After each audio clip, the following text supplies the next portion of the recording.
So it's easy to assume with everything being digital now, social media then took over everything. You got marketing on social media and digitally, email marketing. It's easy to think that physical stuff don't matter no more, right?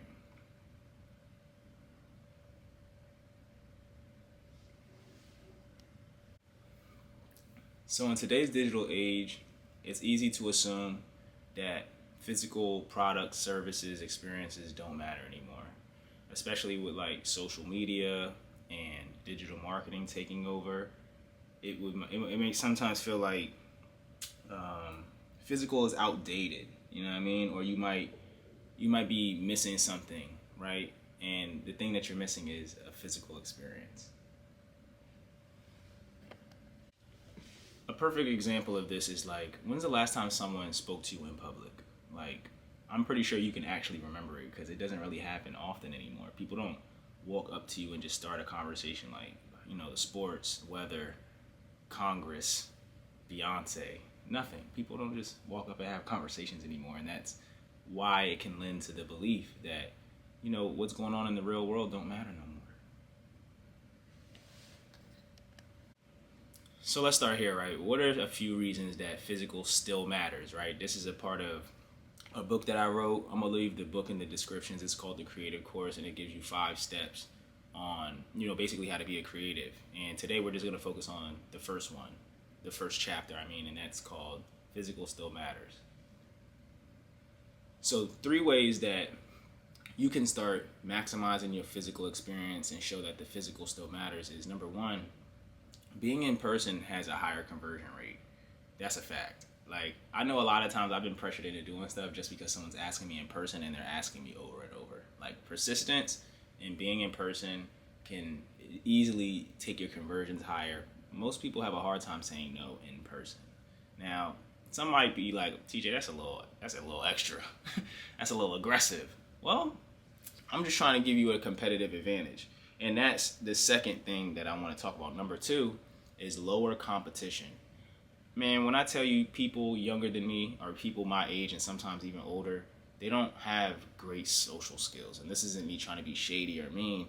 I'm trying to be honest and teach. Even if you're one of those people who need to improve their social skills or their interactions in person, this is the accountability moment. This is the moment I'm going to hold you accountable, because it's like, yeah, man, whether it's talking to girls, talking to adults, like elderly people, being able to engage with kids, a lot of y'all don't feel comfortable with that because you don't feel comfortable with yourselves. But I'm telling you, if you can master this, you'll have an exceptional competitive advantage over everybody, because most people, the adults, are afraid to speak to the children. The children are afraid to speak to the adults. The women are afraid to speak to the men, and vice versa. So if you can, get a good mastery over those things, man, you will already be at the top of your class. And lastly, everybody talks about engagement, but doing things in person can give you a higher engagement, right? There's a lot more intimacy and a lot more direct communication.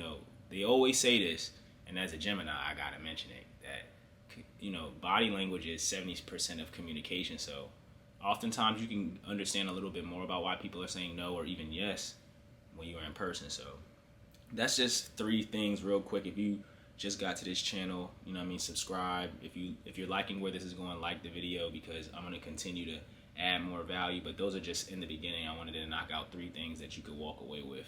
If you don't have all the time, just drop a comment. If you don't got all the time to be here, please at least just drop a comment. Right. So I made this hat, right? Shouts out to the team, shouts out to the gang. And I'll even drop some like, in the descriptions, I'll give y'all some places y'all can go, some of the places that I'm going to mention here as well, so that y'all can get on y'all, on y'all tight time too, in terms of starting your own physical merchandise. So part of the strategy that we're going to talk about is how there's a low cost entry to creating physical products, and there's a super impactful long-term effect on the people that you sell to, right?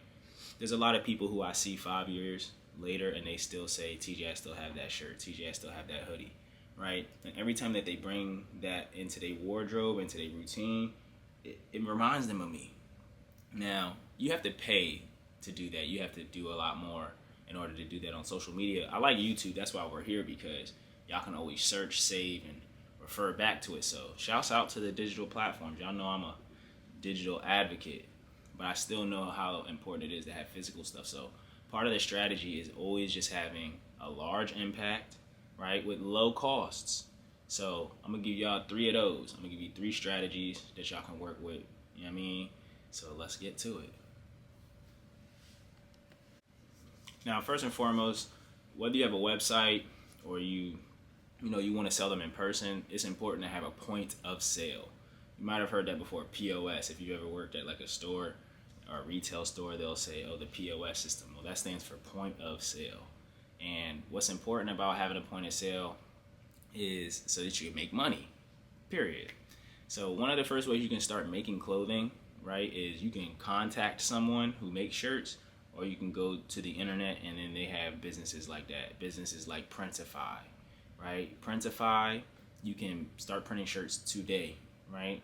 And then also, we print shirts here at Newports and News. So even if you want to order some shirts at a lower cost, something more minimal, you could holler at me. There's a bunch of people around you who could probably start printing t-shirts. Or I would encourage you to get your own t-shirt machine, right? If you get your own t-shirt machine, you can always just buy the shirts and do them yourself. I would suggest starting off with a vinyl printer, right? I would get a vinyl cutter, and I will also get a heat press.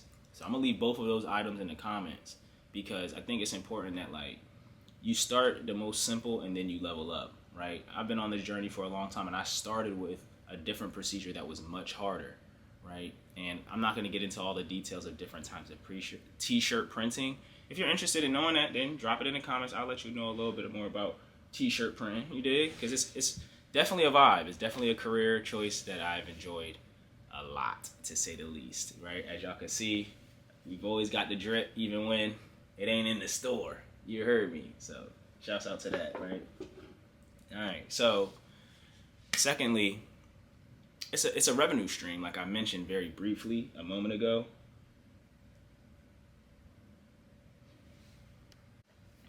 Alright, so even Shopify, that works too if you don't like Printify, Printful. I'll put some links in the description of some places you could start if you want to, start with one of those third-party companies, and then I'll even leave my information in the comments if you want to just tap in with me, and then I can help you more. We could even have a one-on-one meeting about how to plan this out for you, so you don't got to spend hours and hours and hours searching YouTube and trying stuff and getting what they call those samples. You got to order samples and pay a whole heap of money just to see that you don't like the stuff, when I could just tell you what's up. So that brings me to my second part of the strategy, which is like, you need a website. You need somewhere to sell your stuff. And once you have this stuff, you want to sell your stuff. Now, like I said, physical still matters. Showing up in person, doing vending events. You dig what I'm saying? Like, but we're talking about the physical that still matters.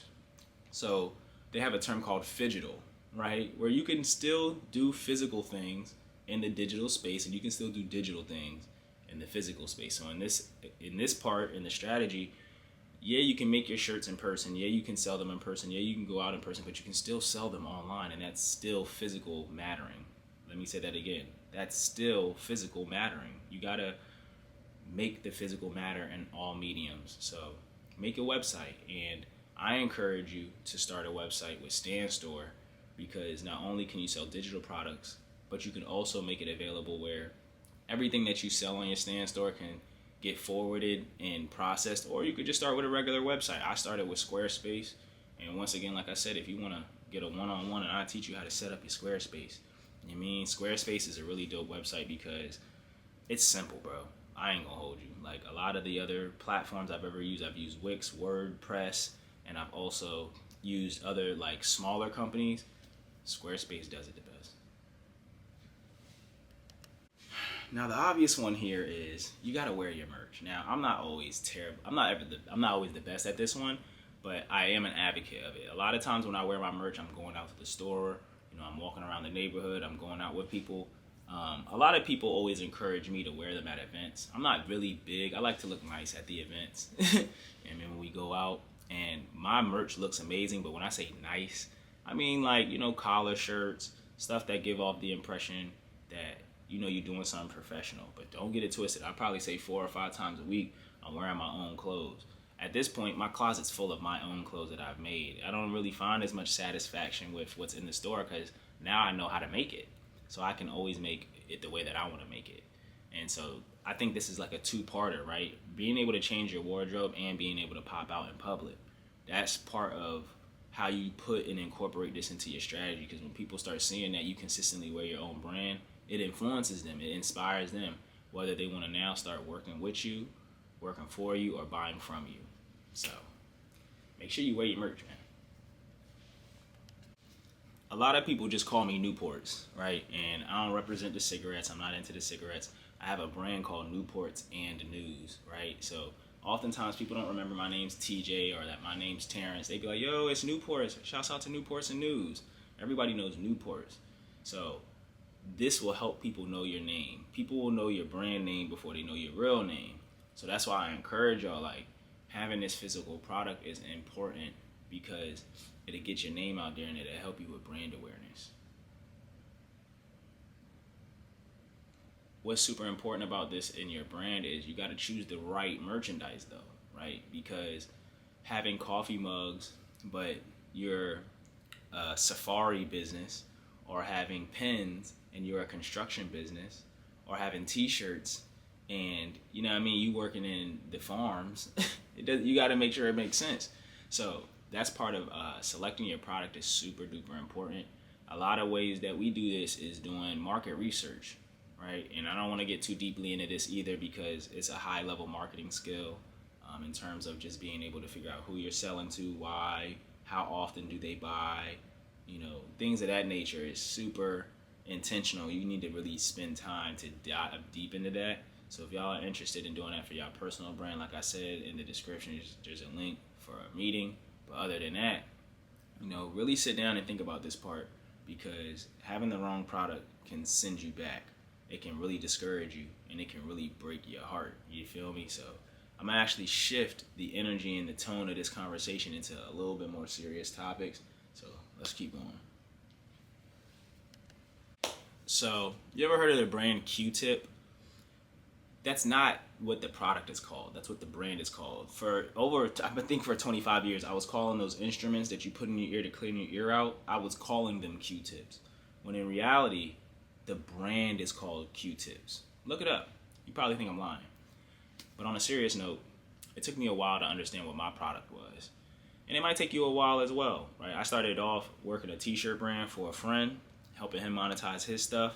Then my next plan was I started making merchandise for my own brand, but I wasn't confident in it. When I started Newports and News, I didn't think the logo was fly. And I only wanted to wear stuff that was fly. You feel me? So I wasn't confident in my logo, so I didn't make merchandise for it. Then I started doing outsourcing, which means I was making merchandise for other people. So if you had an idea and you couldn't print your stuff, you could come to me. But what I started often realizing is that everybody wanted super high quality stuff, but they didn't really want to pay. So the profit margins weren't okay. You feel me? And so for you, you know, showing up in the physical doesn't mean just products, but that's what we want to talk about today, because once you find a brand, you need to find a product that can represent it, like I mentioned a little bit, you know, before this, because, you know, the last thing you want to have to do is constantly have to talk about things when things can speak for you. So I want to start there because it's not easy. I don't want to make this sound easy, like developing a product is easy, having the inventory, it's going to change your whole life. I'll see if I can put a little slide video in here, but like my whole life, my whole room, it looks nice here, but I'm telling you, this is a production studio quality vibe. When you see me in other places, we've curated this set, but my life is completely overrun with clothing. I have boxes everywhere. I have prints everywhere. I have stickers everywhere. You know what I mean? So you have to find a way to make this product thing make sense. Otherwise, you're going to have a lot of wasted money, a lot of sleepless nights, and a lot of restless moments. Your brain won't be able to rest because you're going to always feel like you need to get rid of that stuff, and I've been there before. So that's why I'm going to end this video by going into one last part about how to merge the physical and the digital so that you don't get overwhelmed. And I want to remind you that physical still matters. Digital still matters. It's not a versus type thing. It's a how do we integrate it type of thing. You know, bring it together so that it works better. So I mentioned the word Phygital earlier, right? It's one of my favorite words of a few years ago because, whether it was, the crypto era, the NFT era, just all of the eras, right? The Shopify era. Now we in the AI era. But it's like, and furthermore, we'll be in the, robot era and all of that things, right? So that's why I think it's important to understand how to merge physical and digital experiences. So I'll give y'all an example in the form of a story, and then I'm gonna let y'all go. But before y'all go, if y'all haven't already, make sure y'all subscribe, y'all like anything. And when we're saying this, when YouTube people say this, I've been in a video before and I'm hearing them say this and I don't do it. But in the event that the video is really good, I'll like it without them asking, or if they remind me in these moments, I take that moment to hit the like button, right? But oftentimes, the comments, and definitely not shares. So I understand, it's nothing personal. I'm just asking. So with that being said, let's talk about it, right?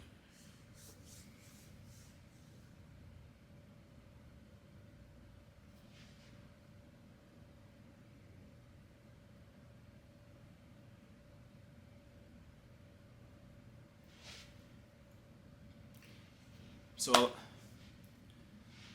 a lot of times, like I said, when I first got here, I started with a product brand, then I created my media platform, Newports and News, and a lot of people only knew me as Newports, and that really made me disheartened. It was discouraging because I feel like my personal views and interests kind of were being overtaken, and they were. I was advocating for so many other people from so many different communities. A lot of my voice was getting pushed down, and I didn't necessarily know what my voice was, so I hadn't really been that upset about it until there were moments where I was just trying to communicate and people weren't listening, especially when it came to the business and the brand. There were moments in my own business and my own brand where people were telling me what ideas work better. And there's nothing wrong with that necessarily, right? Sometimes people have an expertise or they specialize in a certain thing, but when your own customers start telling you how to run your business and then they don't buy things because they're so used to you doing whatever they tell you, that's when I knew there was a problem. And that's when I started showing up more on social media.